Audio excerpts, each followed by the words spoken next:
different things in the book of Exodus. We spoke about tabernacle, God's sanctuary, holy garments, the high priest garments, and there's also one more big topic in the book of Exodus. So that is nothing but Ark of the Covenant. It's a very big talk about this, but I will just give a few little details about the same. The Ark of the Covenant, also known as the Ark of the Testimony or the Ark of God. It was believed to have been the most sacred religious relic of the Israelites. The Ark was to be kept in the inner sanctum of the tabernacle in the desert and later in the temple in Jerusalem. Kindly mute. Moses receives a command to build the Ark of the Covenant. In chapter 25, we heard of Exodus. From then, we are hearing about this Ark of the Covenant till chapter 37. Bezalel made the Ark of acacia wood. So basically, this was built using the Ark of acacia wood. The Ark of the Covenant was one of the most instrumental symbols of faith and God's presence.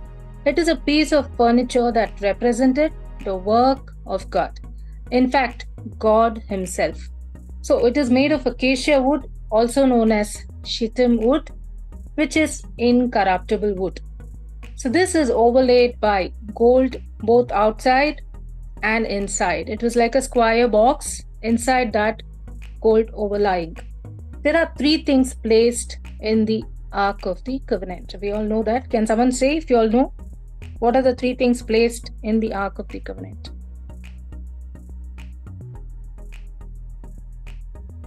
Okay, first one is the two tablets, the Moses' 10 commandments, which was written on a blue sapphire, on a blue stone. This was written by God Himself. Second one was Aaron's budding rod. This Aaron provides his rod to represent the tribe of Levi.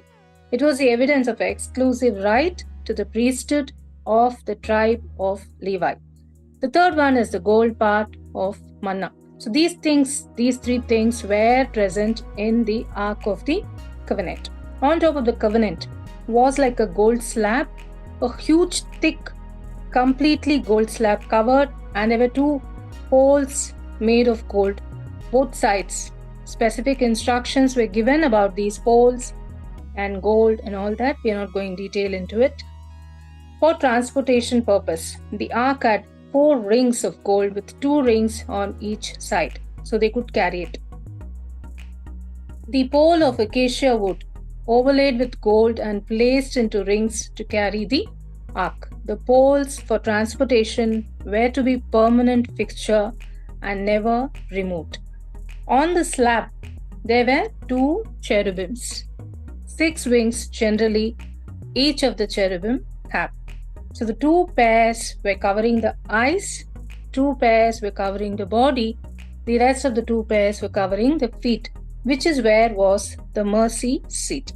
So these 2 cherubim were covering the place, and that place was called mercy seat. This is the basic structure of the Ark of the Covenant. This represented, as I said, presence of God for the Israelites. So this Ark of the Covenant was moved wherever they went.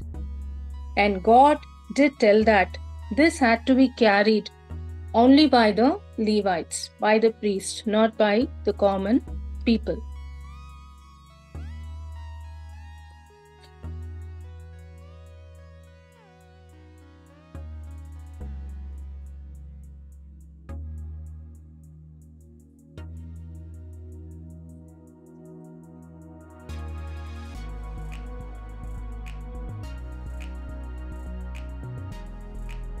So the Levites, the priests, had to carry this Ark of the Covenant wherever they went. It was moved in the desert.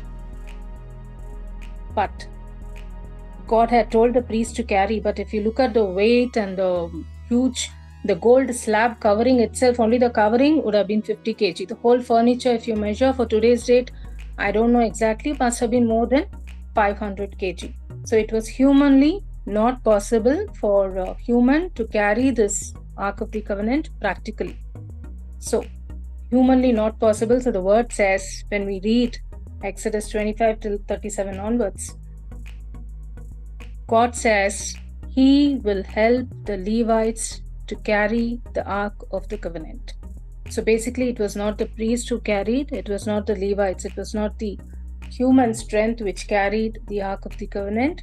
This was carried by God Himself. It was God's help that they could carry this and move this according to God's instruction.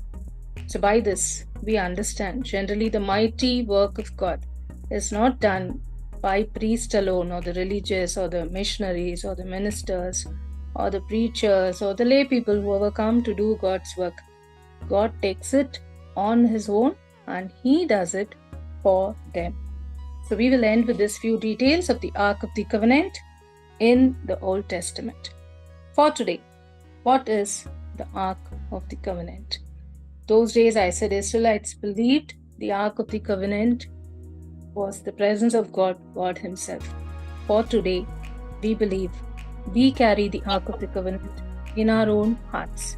God's presence is in each one of us. God dwells in us. Our body is the temple of the Holy Spirit.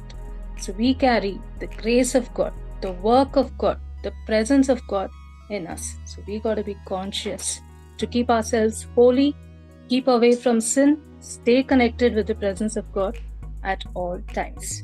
Amen. And that is the summary of the Ark of the Covenant. Questions for today.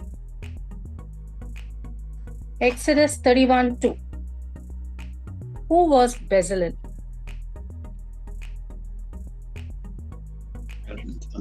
The son of Uri and grandson of Hur, from the tribe of Judah. Amen. Right. Exodus 31:3-5. What abilities had God endowed Bezalel with? I have given him intelligence. I have given him understanding, skill, and ability for every kind of artistic work, for planning skillful designs and working them in gold, silver, and bronze. Yes, right. Exodus 31:6. Who was to be Bezalel's helper?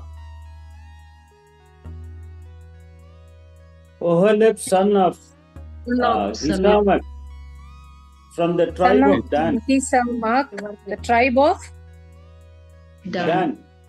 Dan, right.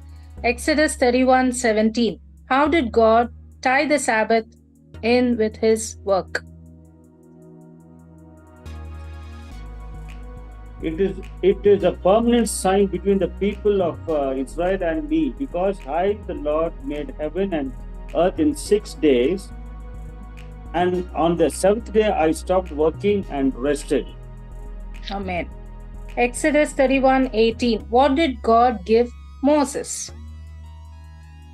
2 tablets. Two tablets of covenant. Right. Exodus 32:1. What did the people say about Moses?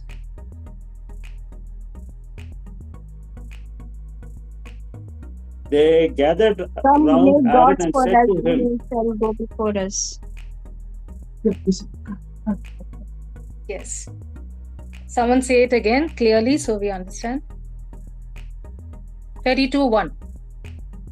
They gathered around Aaron and said to him, we do not know what has happened to this man Moses, who led us out of Egypt, so make us a God to lead us. Right. Exodus 32:2. What did Aaron ask for? Take off the gold Take off the earrings gold rings that are on the ears of your wives, your sons, and your daughters, and bring them to me. Exodus 32:17. How did Joshua describe what he heard? I hear the sound of battle in the camp. Yes, noise of people as they shouted. Noise of war in the camp. Yes. Exodus 32:18. What did Moses say he heard? It is not a That victory doesn't sound song. like a shout of victory or a cry of defeat. It's a sound of singing. readers that are here. Exodus 32:19 to 20. How did Moses express his anger? When he drew He near to threw the down the camp and tablets. said, And his hands are broken at the foot of the mountain. He threw down the tablets he was carrying and broke them. He took the bull calf which they had made, melted it, ground it into fine powder, and mixed it with the water. Then he made the people of Israel drink it. Perfect. Exodus 32:32. What request did Moses make to God, and with what condition? These people have committed a terrible sin. They have made a god out of gold and worshipped it. Please forgive their sins, but if you want, then remove my name from the book in which you have written the names of your people. Last question for the day. Exodus 32:33. What does the Lord say will be blotted out of the book? It is those But the who Lord have said to sinned the Moses, against me. whoever has sinned against me, I will blot out of my book. Amen. I So will thank you all punish. so much. Over to Father to give us the blessings. The Lord be with you. And with with yours. May Almighty God bless you, the Father and the Son and the Holy Spirit. Amen. Amen. Amen. Thank you, Father. Thank you, Father. Father. Thank you, Father. Father. Good night, Father. Father. Father.